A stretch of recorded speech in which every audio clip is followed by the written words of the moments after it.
Hi guys, James at Rampant Lion Reviews again for you today with another beer review. For this one we are going to stick to Sweden and we're going to have a look at another beer from a brewery that I have been quite impressed with in the past actually. And as I've told you in numerous reviews before, you can find some real gems when you go to the very small breweries in Sweden. So for this one then we are going to head to Öland, which is the southernmost of the two large islands off the southeast coast of Sweden, the long and kind of skinny one right across the water from Kalmar, and we're going to go to a little place called Rälla on the island, which is kind of about halfway up if I'm remembering correctly. So for this review we are going to return for the third time to Fireside Brewery, and today we're having a taste of the Burning Ember IPA, which comes in at 7% ABV. From what I understand, this is a slightly more bitter IPA, more of a kind of west coasty type one, and it's got a nice kind of classic hop bill on it actually, so it should hopefully be a really nice and interesting beer. So yeah, very curious to see how this one turns out. This was released as part of the Lokal Småska Liv assortment for September of 2020. I believe the exact date was the 1st of September.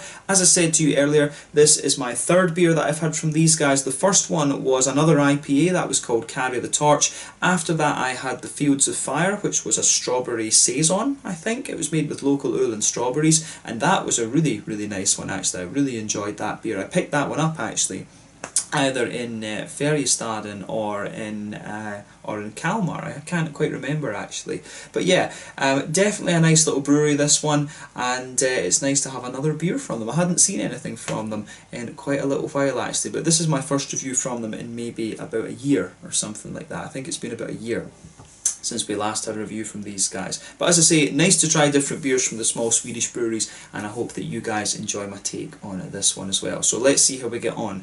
As always with my reviews then, I'll tell you a little bit about the brewery before we taste the beer. If you want to get straight to the tasting, just fast forward. All the usual links are in the description below. That's the brewery website, the link to my other reviews that I've done from Fireside Brewery before. No doubt there will be some more added to that at some point in the near future. There's all the usual social media down there too. If you want to see more reviews, do please consider subscribing to the channel. The whole channel of course has a geography based tagging system, so you can go into the home page and search for beer based on country, city, state, county, province, prefecture, whatever it is you're interested in. Do check out the playlist of beers from different countries. There is one there for all the Swedish beers that I've reviewed. That's constantly being added to, and as always, please do get in touch and let me know some of the other beers and breweries that you guys would like to see me review. It's always great to hear from you guys that are watching the videos, and the support that you show the channel is hugely appreciated. So anyway, to tell you a little bit about Fireside Brewery then. So Fireside Brewery, as I mentioned to you earlier, are based on Rälla in Öland, that kind of big long skinny island just over the water from Kalmar,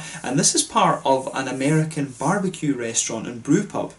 So the company is owned by Joel and Johanna Heineke, and they started brewing beer together back in 2015. But their first brewery was just a small 160 litre brew kit, and they found that their beer sold much better than they expected, and it was really difficult for them to keep up with the demand for it. But in 2018 they started adding some local ingredients to the beers. They scaled up a little bit, but they've been adding like honey and strawberries as well to create what they call the Öland series. The Field of Fire that I reviewed for you before, the strawberry saison, that is a member of the Öland series of beers that they do with the local ingredients. But over 2019 they expanded the brewery a little bit. They produced around 25,000 litres, and they started selling their beers through Systembolaget as well. I think that was around the time roughly when I reviewed the Carry the Torch IPA. That one was done in collaboration with a local band, if I'm remembering rightly. I'm not sure exactly what's happened with these guys over 2020. I think they have just been trying to kind of get through this period. There are posts on the Facebook that they're letting the restaurant run and things like that. But as of September 2020, when I'm filming this review for you, these guys have produced around 45 different kinds of beer according to Untappd. When I was out on Öland, my dad and I, we actually drove past this restaurant, but unfortunately we couldn't go in because it is only, I think they only really open on the weekends actually, and we were in Öland for, I think we were in Öland for about maybe I think we were in Öland on the weekdays, whereas this opened on the weeks, and I think there was about a 2-week gap for some reason where the restaurant wasn't open. So yeah, I was a bit disappointed that I couldn't go in and actually have a look at it, but maybe that's something I can do at some point in the future. I would quite like to go back to Öland because it's very, very pretty actually. I do recommend that you go and visit Kalmar and Öland in Sweden if you do get the chance. I still find the name of the island quite funny actually. Öland, it's like island land basically, so yeah, island land if you translate it literally into English. But yeah, a really nice brewery this one. As I said, I have enjoyed the beers that I've had from these guys before, and hopefully this turns out to be another very nice one actually. So yeah, that's all I can really tell you about Fireside Brewery for the moment. Hopefully we can get over there and film an out and about video when the restaurant's open, and who knows, maybe we can do a meet the brewery segment with these guys at some point as well. There's quite a few breweries in Öland these days, and I think I've reviewed a beer from all of them if I remember correctly, but maybe there's a few new ones have opened up there in the last year or so. But yeah, I think I've reviewed one beer from each of the breweries in Öland if I'm remembering correctly. But yeah, cool to return to these guys. As I say, if you want to learn more about this brewery, you can check out the brewery website, you can follow them on Facebook and Instagram, and you can check out the Rate Beer, Untappd and Beer Advocate pages to learn more about all of the different beers that these guys have done. So yeah, let's get on and have a taste of this one then and see how we get on. As you can see, the artwork on this one is fairly similar to what we had for the Carry the Torch, except it's just a different colour. Carry the Torch had a blue label, if I remember rightly. But yeah, the artwork on this is pretty nice actually, really nice and graphic. I'm artistically illiterate, I'm more into music and things like that. My good friend Peter over at the Clueless Drinker, he's more likely to be able to get you up to date with all the different kind of arty things. But yeah, as you can see, plain black bottle cap on this one. 7% IPA. I think it's going to be more of a West Coast IPA. It says here on the side, Burning Ember is a more robust American IPA with pronounced bitterness and citrus flavours. The hops are Chinook, Eldorado, Columbus and Amarillo, and I would guess with this that probably Chinook and Columbus are being used as the bittering hops. Columbus has that very distinct kind of spicy floral aromatic character. Chinook has a big piney resinous note but a good bit of a dark grapefruit as well. Eldorado's got some lovely kind of passion fruit and mangoey notes to it. A lovely hop that, and quite underrated in my opinion. And then Amarillo is your classic big oily orange hop. That was always a big favourite of mine back in the day. But yeah, these hops are well over 10% alpha acid. I think they're all kind of around 11, 12, some of them 13% alpha acid. Amarillo's been a bit forgotten in favour of Mosaic these days actually, which is a bit of a shame. But yeah, it should be a really nice one this. Without further ado then, let's get it out and we will get on with the tasting. Very curious to see what my third beer from Fireside Brewery has in store for us. Always nice to visit these very small breweries in Sweden, as I say. As I've told you in numerous reviews before, one of the great things about Sweden, I guess it applies to Scandinavia and the Nordic countries in general, these very small breweries have some really interesting beers, and the standard of home brewing is very high. A lot of home brewers are turning commercial now because there's a lot of support in the Nordic countries for small businesses, which is great. And you know, as I say, since the homebrewing standard is so high because of how strict the alcohol laws have been, you really get some real gems actually from these small breweries. Like the Fields of Fire that I had from these guys, that was probably the better of the two beers that I had from them. And that was actually a really nicely done saison in my mind. I thought that was very good. But yeah, in terms of colour, you can see this one's poured a lovely kind of bright, I'd say it's more of a bright yellowy, it's not really amber this one. You can see there was about a quarter finger of a frothy white head on this one. That's faded away just to be a very, very thin foamy layer. I'd say it was perfect white rather than creamy. One or two big bubbles sticking towards the side of the glass, a few little ones going up towards the bottom of the head there. I mean, overall it does look pretty nice. There is a degree of haze to this beer, which is nice. Yeah, I like how this goes together. It's a lovely kind of bright orangey, a lovely nice kind of bright orangey kind of quality actually. It does get, I think, it is somewhere in the middle of yellow and orange, to be honest with you. I can't quite figure out the colour of that. Somewhere right in the middle. It's actually not too far away from the yellow that you have on the label here. Whether that's intentional or not, I'm not quite sure.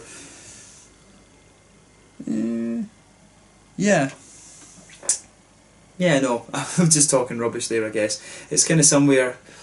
It does, when you put the light through this, it has a really nice ambery glow to it, but when you just look at it normally, it's definitely leaning more towards the yellow side of things. The colour isn't the most important thing, of course, but yeah, it's more about the aroma and flavours and things like that. But yeah, a nice looking beer, this one, and nothing overly surprising about it in terms of its appearance when you consider what style it is. Don't know why I had such of a brain fart there, but it's just how it goes sometimes when you're doing these videos. But yeah, let's have a look at the aroma then and see how we get on. I'm curious about this with El Dorado and Amarillo actually. Oh, right, okay. The aroma of this one's quite, it's quite interesting, to be honest with you. It's not too pungent actually. I would have expected a bit more pungency from it, in fairness. Oh, lost a wee bit. Sugared it too much. So yeah, out of this beer then you can get some of the nice sort of spicy floral notes that you would normally expect from Columbus. You do that. I mean, Columbus, like I said to you, it's commonly used as a bittering hop, and you know you get more bitterness out of hops when you add them within the first hour of the boil. Usually you add them as soon as you reach the 100 degrees actually. That's when you put your main bittering hops in. But yeah, nice kind of floral spicy note out of this. You can get some of the, you really can get some of that kind of big floral, you do get just that kind of big leafy floral sort of thing from it as well actually. But yeah, it's got quite a nice spiciness to it. You can smell some of the kind of piney resins from Chinook as well, which is quite nice. But the aroma is quite reserved. You do have to smell this kind of quite intensely to get these notes. Yeah, so yeah, you've got the Chinook. I'm pretty sure the Chinook and the Columbus are acting as the bittering hop in this one. But yeah, the aroma for me is quite reserved compared to some other beers that I've had, in fairness. But yeah, you get those nice big bitter hops out of it. There's a good little bit of earthiness out of this one. You can smell the big oily orange from the Amarillo. Amarillo has a very, very distinctive note. It's a bit, you know, it's a bit distinctive for me. It's a bit nostalgic almost, because I really used to love Amarillo hops. Just a shame they're not used as much these days. But yeah, lovely big oily orange coming out of this one. And you do get that kind of passion fruity note from El Dorado as well. There's a few other little tropical complexities in there, but mainly a kind of slightly darker passion fruit, a little bit of a more mango-y note out of it. Yeah, a little bit of passion fruit, a little bit of mango. You know, it's maybe even got a wee bit. There's a few other kind of tropical notes in it that are quite hard to pick out, but yeah, for me, I think the Amarillo dominates the aroma quite a bit, and the Amarillo kind of helps give the beer a bit more of a malty kind of vibe. But yeah, on the green side of the hops, a little bit earthy, nice bit of floral aromaticity to it, like I said, lighter grassiness, and then on the fruity side of it, lovely big oily orange from the Amarillo, some passion fruit and mangoes and stuff like that from the lovely bit of passion fruit and mangoes from the El Dorado in this one. El Dorado's a lovely hop. I don't know if it's just not produced all that often, or it's not produced in such a big volume, but yeah, it's one that I really quite like actually. El Dorado's a really nice hop, but just not used all that often. Maybe it's used more often over in the States actually, where it's from, but in Europe it only makes it over here every so often from what I gather. But yeah, the aroma on the fruity side of this beer is quite nice. It's got a very oily, fruity character actually, which is kind of what you'd expect from a more bitter, almost more West Coasty leaning IPA. On the malty side of things then, this one has a nice kind of bready base to it. Nice sort of kind of white bready note. Does it have a bit of wheat in it? It doesn't say again, this one doesn't have, the, what do you call it? It doesn't have the kind of bread, it doesn't have the kind of ingredients on the side of it actually, and that's unusual because I thought you had to have that in Sweden. But yeah, I get a feeling that there's a wee touch of wheat in this one, because it has a really kind of quite bright white bready note to it. There's a good little bit of a sweet caramel. There's also some nice kind of McVitie's digestive biscuity notes coming out of this beer. But yeah, the malty base of this one, nice mixture between white and brown bread, but there is a good bit of a slightly thicker, almost wheaty white bread note to it. Sweet caramel, more biscuity notes as well. It kind of has everything you'd expect of a more West Coast malt base actually. I like how this one goes together. It gets a thumbs up from me in terms of its aroma. So yeah, thumbs up to Fireside Brewery. This one, Fireside Inn, I guess we could say. So yeah, let's take a closer look at this beer then and see how we go. So this one is the Burning Ember IPA at 7%, kind of more West Coasty leaning IPA, I think, from the Fireside Inn Brewery in Rälla on Öland. Do go and check it out if you get the chance. Hopefully I can get out there and have a look at their restaurant at some point soon. But yeah, let's get stuck in. Sláinte skål.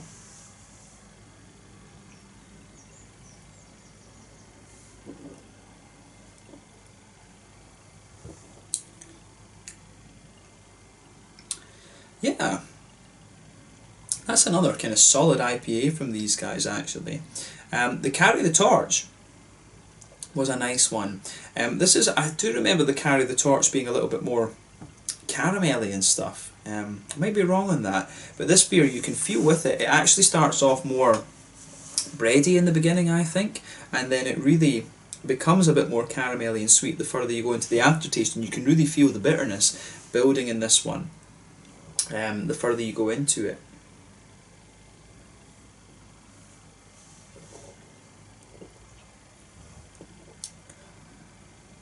But yeah, this one gets a thumbs up from me as well.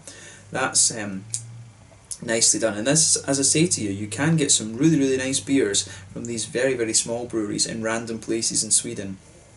You know, another brewery that's really good in that area that I was impressed with, not in Öland, but it was over in Småland, was Emmaboda. Emmaboda. Those guys, that brewery evolved out of a music festival actually, and those guys were doing some really nice IPAs and stouts and things like that as well. There's some very, very good breweries over there. Engel as well have some really quite nice beers.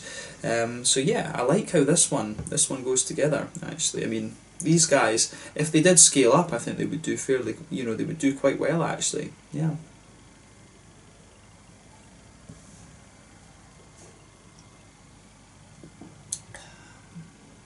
Obviously, the problem you have with that though is if you start to get market saturation and stuff. But yeah, but these guys, I'd love to try a few of their beers on tap and things like that. I definitely want to do an out and about video at their restaurant, so I need to see about doing that at some stage.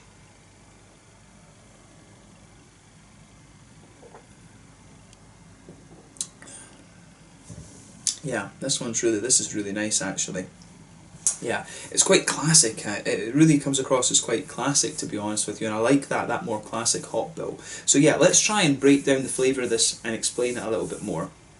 So straight away with this beer, you feel that nice kind of pale malty, white bready quality. That blankets the middle of your tongue. If you go onto the back third of your palate, you get a slightly thicker bready note to it. It's almost like it does have a wee touch of a wheaty quality to it. It's just the smoothness and stuff you get out of there. You can feel on that back third of the tongue as well, there's a little bit more of a kind of bitey note coming out of the beer, which is very nice. I do like how that goes together actually. I like how that builds in this beer. But yeah, as you move further forward into the middle third of your palate, you can feel it is a little bit lighter and more crisp. It is a little bit lighter and more crisp. There's a bit of a sweet caramel in the middle, in the sort of back half of that middle third of your tongue. You do get that kind of oily caramelly note there. It's got a bit of straight up sweet caramel, but as you move further out from it, it does have a bit more of a kind of biscuity, McVitie's Digestive kind of thing to it as well, which is quite nice.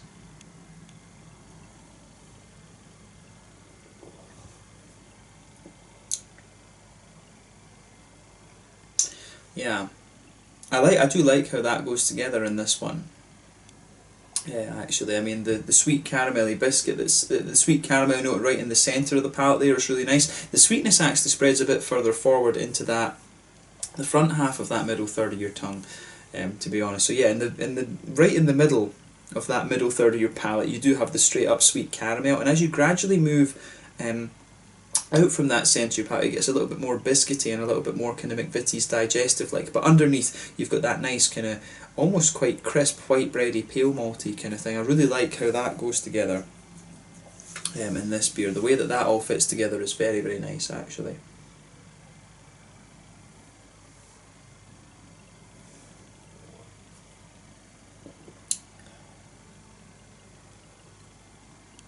So yeah, the malty side of this beer I really like actually. It goes together very, very nicely. In terms of I think we've covered the malty base as much as we need to. There's maybe one or two slightly woody undertones to it, but it is kind of nice. It's a straight up kind of bready, west coasty leaning malt base, this one, so it gets a thumbs up from me. On the hoppy side of things, back corners of the palate, you do get a little bit of earthiness out of this one.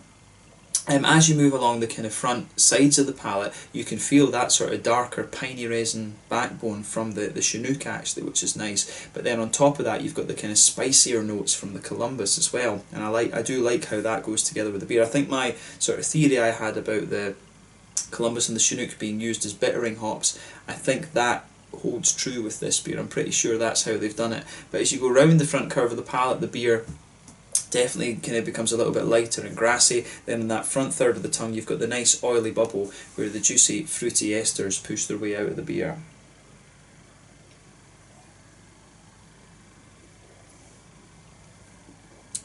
So yeah, for me, the way that goes together is really nice. I like how everything kind of morphs together in this beer.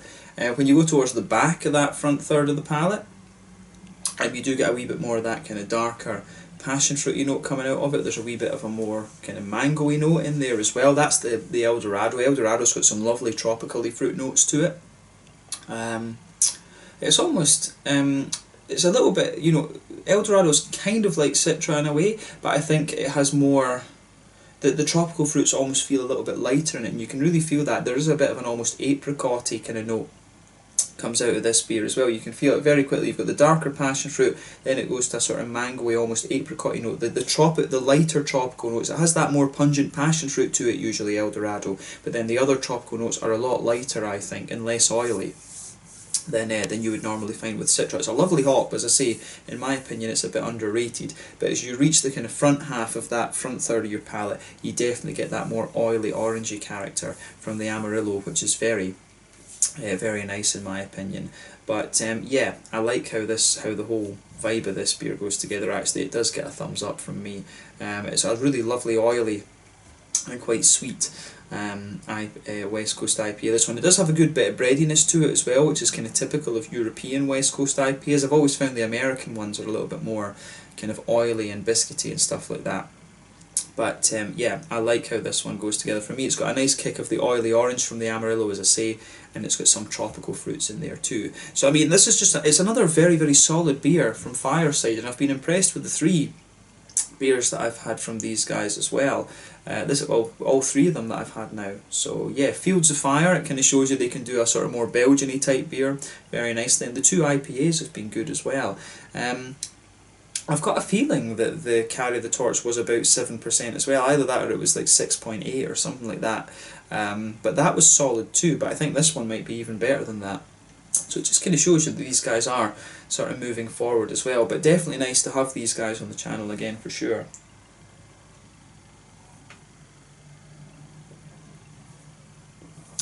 So yeah, in terms of the mouthfeel of this one then, I would describe this beer as quite mid-bodied. The carbonation is very smooth, it's got a nice kind of wet but at the same time quite oily mouthfeel to it. The IBUs on this beer must be about 70 or so.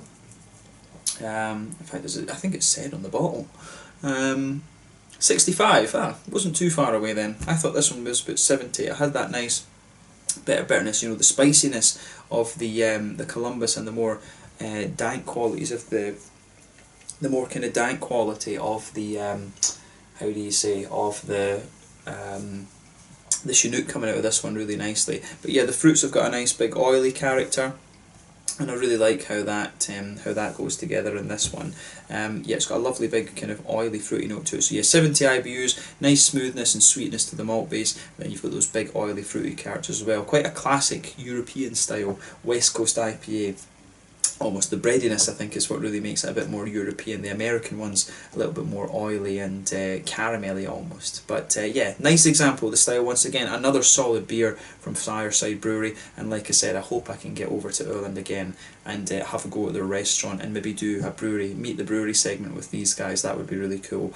But yeah, that would be awesome. So yeah, let's leave it at that for this one. This one was the Burning Ember IPA, a 7% West Coast type IPA from the Fireside Inn and Brewery in Rälla on Öland, one of the 2 big islands off the east coast, or the southeast coast of Sweden. Yeah, nice to revisit these guys, I have to say. I'll be curious to see what they bring out in the future. I think the next port of call should be a lager or a stout or something like that from these guys. Either lager beer or something from the dark end of the spectrum should be my next port of call for these guys. I need to see what's available on Systembolaget though. I just got this one because it came through the local Småskaligt. But yeah, let's leave it at that for this one. Once again, thank you for watching my beer reviews. Until the next time, please like, subscribe, share, all the usual YouTube stuff. Let me know your own thoughts on this beer in the comment section below. Let me know what your favourite beers are from Fireside Brewery, and yeah, we will return to these guys at some point soon. Thanks again for watching. Check out my social media, check out these guys on social media as well, and I will catch you guys later. Slàinte, skål, cheers.